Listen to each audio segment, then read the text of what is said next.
And we're back to IGN's E3 live show, streaming at you on e3.ign.com. In our next game, the adventures of Alex Mercer continue, but it may be a little different than you expected. Damon is now on hand to see Prototype 2. Thanks, Naomi. Prototype 2 is being designed as a game to play when you've had a really bad day. And here to tell us about it is Matt Armstrong, design director on Prototype 2. Matt, thanks for joining us today. Good to be here. So let's get the footage going, and you can tell us what you're up to with Prototype 2. Sure.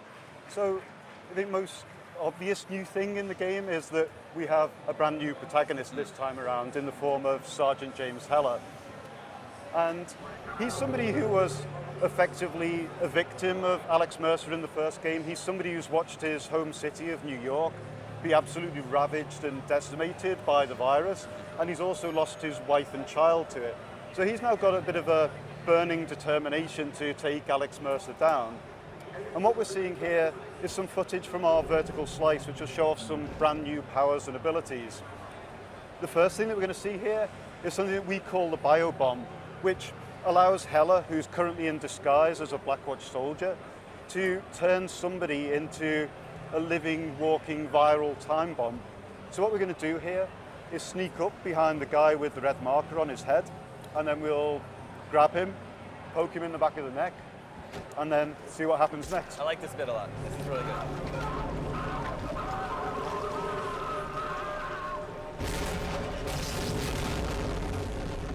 So this is a very gruesome game.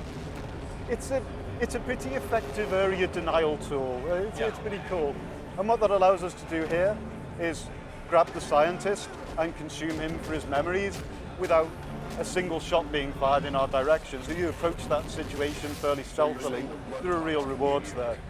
And of course the Web of Intrigue memories are back again from the first game as a way of just supporting the underlying narrative and sort of informing you more about what's going on in the game at any given point. There's some role reversal going on because Alex Mercer, the character you played in the first game, is now the bad guy, right? Yeah, and that's one of the coolest new things that we've brought to Prototype. Personally, I've never seen that in a game before, this idea of taking the hero of the first game and making him the villain the second time around. So what we're seeing here is a way of empowering the player to find their own content within the world. We have this concept now of Blackwatch operations and key personnel associated with them. And you can use Heller's new hunting ability to basically send a pulse of energy out into the world, which will then radiate back off your target, enabling you to find the target without us having to do anything as artificial as place a target marker over the top of their head. And so again, you consume somebody and you gain a memory, but whereas in the first game getting a memory was an end unto itself, this time around getting a memory actually unlocks a brand new mission in the world, so players are really free to be able to drive their own path through the story this time around. And so moving on, what we're seeing here now is the mission that we've just unlocked, and of course brand new power in the shape of a Tendril. Powers, yeah. Tendrils are pretty much my favorite thing in the game. Great. They're so crazy and over the top and so procedural, you never ever see the same thing twice, which is really, really cool. Here And then ripping the rocket launcher off the tank and using it against its previous host. Yeah, and why not? That's great. It just fits into our IP perfectly. Are we going to see footage of the Tendril kills? How you can pull people apart with your tendrils? Yeah, for example, just like so. That's wonderful. And then you'll also see that a little bit more in the next section that we jump into, which is one of our underground lairs. Now you have a new system for giving missions to the player, right? They hack into, is it Blacknet? Yes, Blacknet. Okay. And Blacknet is kind of the secure encrypted communications network that Blackwatch use to communicate with their troops out in the field. But it also contains information about all of their ongoing operations in the green, yellow and red zones and the key personnel associated with them. And it's by hacking into that that you end up sort of identifying the targets that you're going to hunt down in the open world. And what we just saw very briefly there was also the fact that by completing that mission and shutting down that operation, the player gained a mutation, which is very much like a perk. So dependent on your play style and what your choice of perk actually is, but my James Heller is going to be very different to your James Heller by the time you finish the game. Looks like there have been many graphical improvements made to the game. Yeah, we've improved graphics in two ways. One of which is by creating a brand new rendering engine, and also we have a brand new art director for Prototype 2 who's done an absolutely stunning job to this point. We're really proud of the way that the graphics are going this time around, and we feel like we're knocking it out of the park. Here he's going into a lair? Yeah, this is an underground lair. It's basically an infected breeding chamber, and from a player's standpoint, it's also kind of an underground treasure chest. So by consuming certain enemies, in this example, a spiked brawler, you can actually upgrade your powers this time around. You can make your blade bigger, faster, sharper, more deadly. And you'll also see here that players are much more in control of the combat this time around.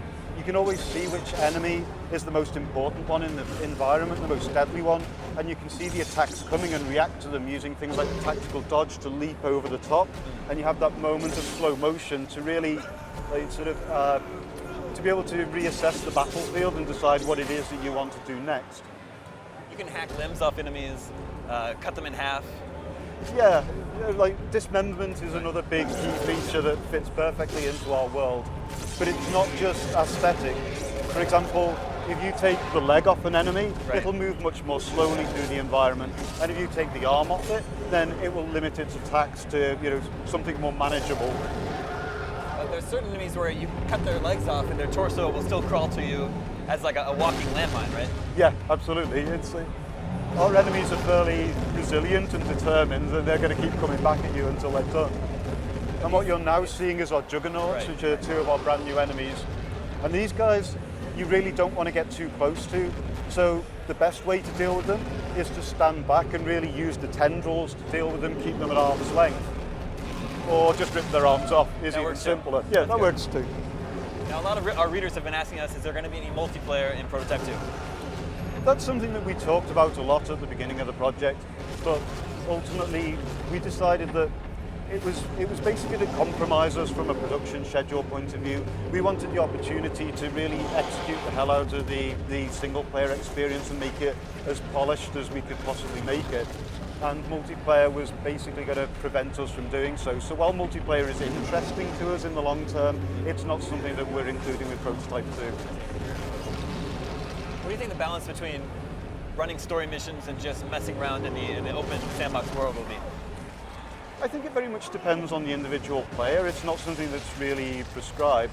But what we have tried to do is make sure that all of the various upgrades that you get throughout the game are kind of spread throughout the open world content as a way of enticing the player to want to explore the open world, to try and find things like lures and a bunch of the other open world content that we've actually got in there.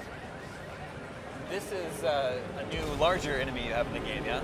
Yeah, it's fairly big. Do you have a name for this Not guy the yet? prettiest. We're calling him Tiny for the time Tiny, being. that's pretty good, yeah. That's really good. Me being English, I like to think I bring a sense of irony to the team. I appreciate that. But yeah, not a subtle enemy.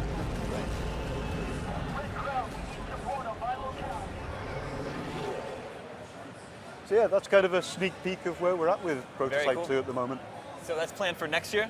That's planned for next year. Yeah, we'll be out sometime in 2012. Excellent. Well, Matt, thanks for coming on to the show today. No problem at all. It's been great. Prototype 2, new hero, new powers, new enemies. You'll get to play it all next year.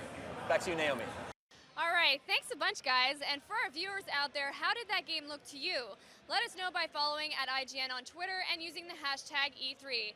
Now, it's been a great day, but we've saved something big for the end. Stay tuned for BioShock Infinite.